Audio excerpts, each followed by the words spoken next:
আজকে নতুন একটা ইনফরমেশন নিয়ে আপনাদের সামনে আসছি। অনেকেই হয়তো আমার মতো করে এইভাবে ফেসবুকে কেউই বলেন নাই, কারণ ফেসবুকের মাধ্যমে যেহেতু আপনারা এমপি বানিয়ে ফেলছেন আমাকে, সুতরাং আমার কাছে মনে হয় যে ফেসবুকে একটা ট্রান্সপারেন্সি থাকুক, যে আমি কি কি করি, কি কি না করি, কি পরিমাণ বরাদ্দ আমার কাছে আসে। সরকারিভাবে প্রথমে এমপি হওয়ার পর প্রথমে প্রায় 1400-র মতো কম্বল পাই। ব্যারিস্টার সুমন এমপি হওয়ার পর এ পর্যন্ত সরকার থেকে কত টাকা পেয়েছে এবং কি কি পেয়েছে তা এই ভিডিওর মাধ্যমে প্রকাশ করলেন। তো বন্ধুরা, চলুন ভিডিওতে আর বেশি কথা না বলে সরাসরি আজকে আমরা ব্যারিস্টার সুমনের কাছে চলে যাব। এই কম্বল 1400-র সাথে আমি নিজে আরো ম্যানেজ করে প্রায় 5000 কম্বল আমি আমার এলাকায় বিতরণ করি। এখন গতকালকে যেটা খবর পেলাম, প্রথম আমি ধন্যবাদ জানাচ্ছি মাননীয় প্রধানমন্ত্রী জননেত্রী শেখ হাসিনাকে। এই সরকার আমাকে প্রায় 2 কোটি টাকা সমপরিমাণ আমাকে বরাদ্দ দিয়েছেন আমার মাধবপুর চুনারঘাটের জন্য, এটাতে কাজ করার জন্য।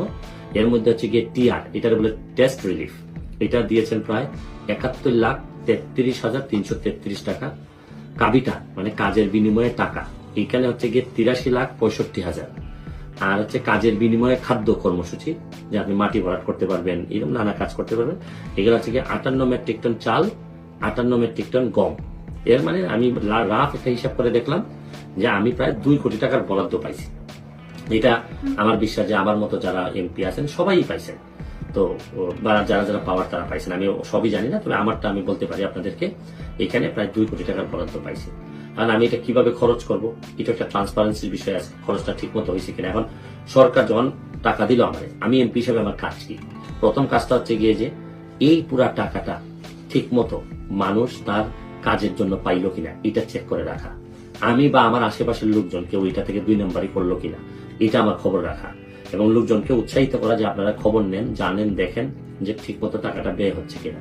এইখানে এই কাজগুলাতে যেহেতু আমার এখতিয়ার, আমি মোটামুটি সিদ্ধান্ত নিছি যে যেহেতু টাকা ছাড়াই আমি এতদিন আমার নিজের টাকা দিয়ে প্রায় 50টার মতো ব্রিজ করে ফেলছি, এখন আমি ছোট ছোট অনেকগুলো ব্রিজ আমি হাত দিছি, এগুলো করে ফেলবো এই টাকাগুলা দিয়ে।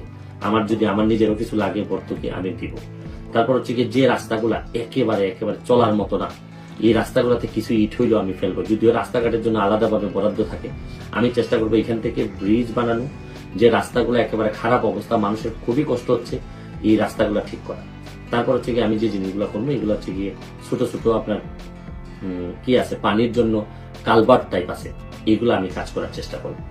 এবং হচ্ছে গিয়ে আপনার স্কুল যেগুলো খুবই ভঙ্গুর অবস্থায় আছে, স্কুল যেমন ধরেন এদের সিলিং নাই, এই ধরনের কিছু কিছু জিনিস আছে, এইগুলাতে করার চেষ্টা করবো। প্রাইমারি স্কুলের যেগুলো আপনার টিচার নাই বা বিভিন্ন যেসব জিনিসগুলো আইন পদ্ধতির ভিতরে আমি এই টাকা খরচ করার যে একটা পদ্ধতি আছে, এই পদ্ধতির ভিতর পড়লে পরে আমি এই কাজগুলা করব।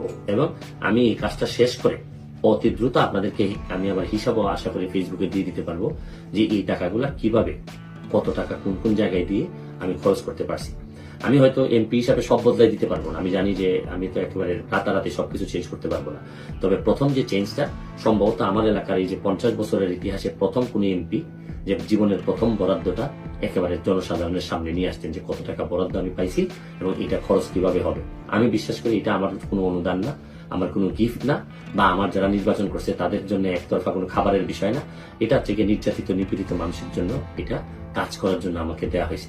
এবং আমি একেবারে অক্ষরে অক্ষরে চেষ্টা করব যাতে এই খরচটা ঠিক মতো ঠিক জায়গায় পৌঁছায়, এবং এটা যদি ঠিক মতো তো বন্ধুরা, ব্যারিস্টার সুমনকে নিয়ে কথা বললে কথা বলার কোনো শেষ হবে না।